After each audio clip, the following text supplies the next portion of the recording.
Now, some say you can't move forward unless you know your past. So you may know about the big historical events. Of course, you got the Great Fire that occurred in 1901, one of the big events that shaped our city. But there's so much that's happened in Jacksonville. And some of it is pretty wild. You and I over the years have covered a lot of these historic events, but there are some lesser known historical events that led to where we are right now. For more of that, we're going to turn things over to Renata DiGregorio, who's on your side this morning. Good morning. Well, we're talking about stories from a plane crashing through someone's home to a whistle that you might hear every day in a different part of town. There are all kinds of hidden stories, and local historians say in order for our city to move forward, we must first know where our city came from. There's stories everywhere.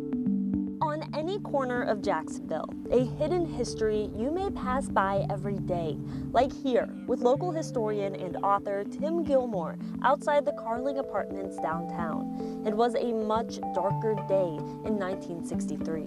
Largest fire since the Great Fire of 1901. The Carling, then Hotel Roosevelt, Gilmore says, was packed for Gator Bowl weekend. 22 people killed, 100 hurt. Helicopters everywhere and people actually rappelling out the window with bed sheets tied together. Going back further in time, Riverside, 1944, two pilots are flying over Post Street. And they wanted to buzz his mother's house. It looks like the planes collided. He says they took out nearly 20 houses and killed Millard McGee, who was standing in his bathroom shaving. The engine from this plane came straight through the brick wall from outside. These stories and people may be lesser known, but Gilmore says it's important to know your city's history. I think a city needs to know its story. Often, Jacksonville has not seemed to know its story.